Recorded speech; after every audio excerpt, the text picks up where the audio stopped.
Biasanya ya guys ya, kalau kita ketiban masalah, kita langsung suujon.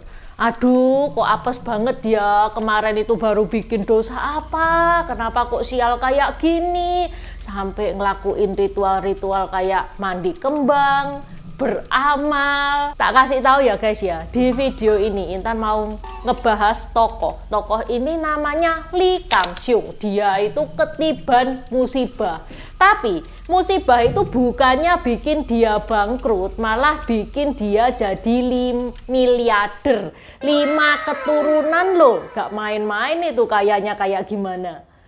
Musibah apa coba yang ngebikin dia jadi miliarder? Penasaran? Taja nih hao, nama aku Intan, selamat datang di channel aku Dynasty.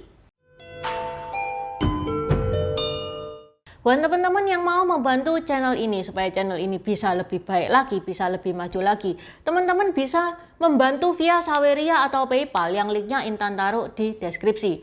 Dukungan sekecil apapun berarti banget buat channel ini, dan di Saweria itu atau PayPal teman-teman bisa menulis message-nya bisa berupa request, pertanyaan, atau support yang nantinya Intan bacakan di video berikutnya. Okay, let's start! Ada seorang pria, namanya adalah Lee Kang Seung. Dia sehari-hari itu hidup dari kedai teh sederhana miliknya di Zhuhai, Provinsi Guangdong. Kedai tehnya dia itu selain menjual teh, juga menjual makanan. Salah satu makanan favoritnya yaitu sop tiram. Karena kedai teh itu ya kadang rame, kadang nggak rame. Yang rame biasanya itu Sabtu Minggu doang. Mengakibatkan Pak Lee itu hire pegawai itu nggak terlalu banyak. Karena hire pegawainya nggak terlalu banyak, jadi dia sendiri kerjaannya itu multitasking. Hampir semua dia kerjain semuanya, mulai melayani customer, masak, bikin teh, menyajikan makanan, itu dia kerjain semuanya. Pada suatu hari di tahun 1888, kedainya itu rame guys. Seperti yang Intan bilang tadi, Pak Lee itu kerjanya multitasking. Kalau kerjaannya multitasking itu dia nggak bisa fokus. Pada saat Pak Lee itu lagi ngerebus sop tiram, pancinya masih nyala tuh. Ada klien datang, dilayani sama Pak Lee. Pak Lee itu saking konsentrasinya melayani klien, sampai Pak Lee itu tidak sadar bahwa sop tiram di panci sudah mengeluarkan buih. Tandanya sudah matang, sudah waktunya untuk diangkat.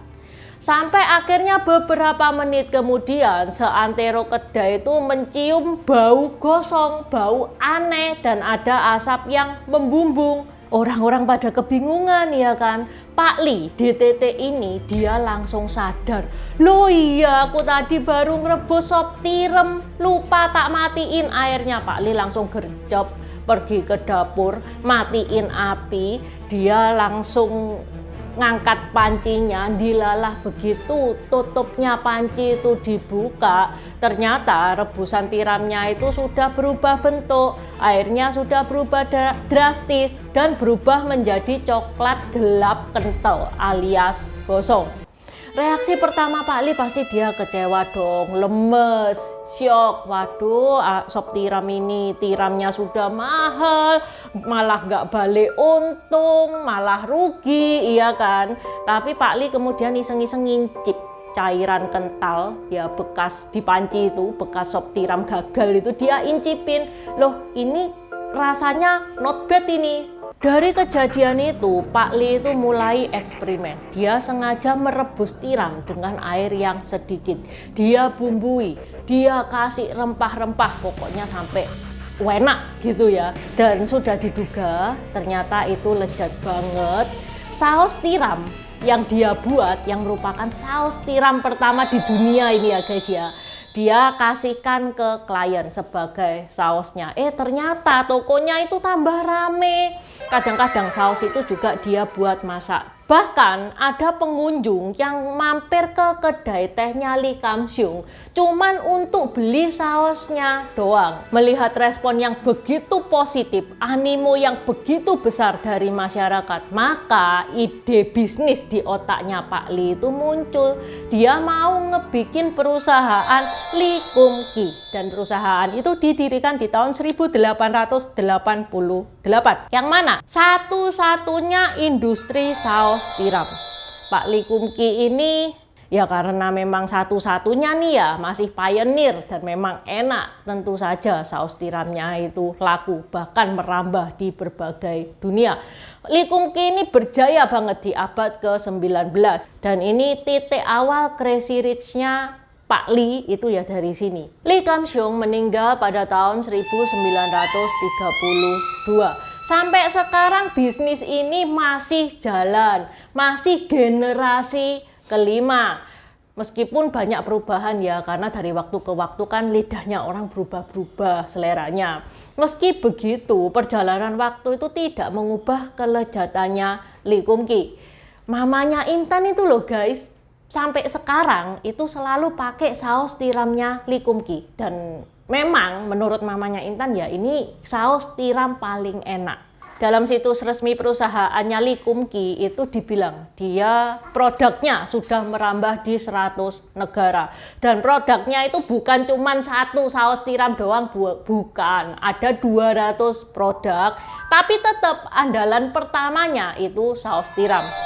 Sekarang keluarga Lee ini tercatat di majalah Forbes sebagai orang terkaya keempat di Hong Kong dan termasuk jajaran orang terkaya Asia. Total hartanya mencapai USD 19,3 M atau kalau dirupiahkan hampir 300 T.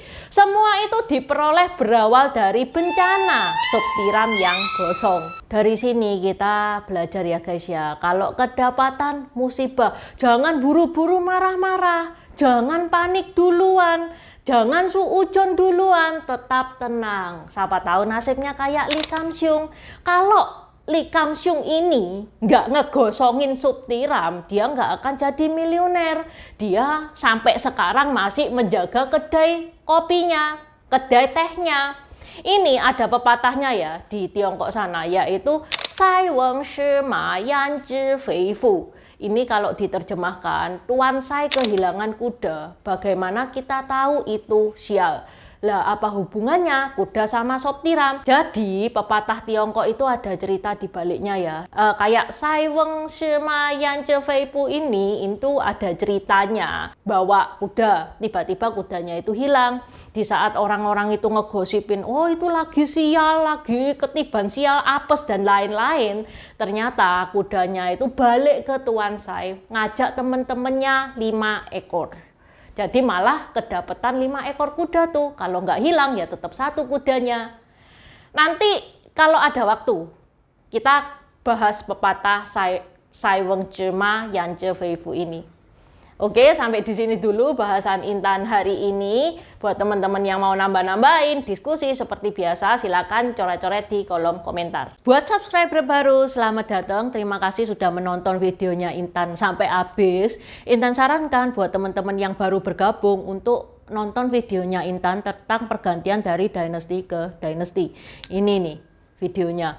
Di deskripsi juga sudah Intan taruh, karena di video pergantian dynasty itu adalah basic dari semua videonya Intan. Itu yang pertama. Yang kedua, video pergantian dari dynasty ke dynasty ini bakal sangat membantu teman-teman kalau misalkan teman-teman itu nonton film-film Tiongkok yang kuno-kuno itu bakal sangat membantu banget, karena film-film Tiongkok itu nggak menceritakan secara jelas background kayak gimana.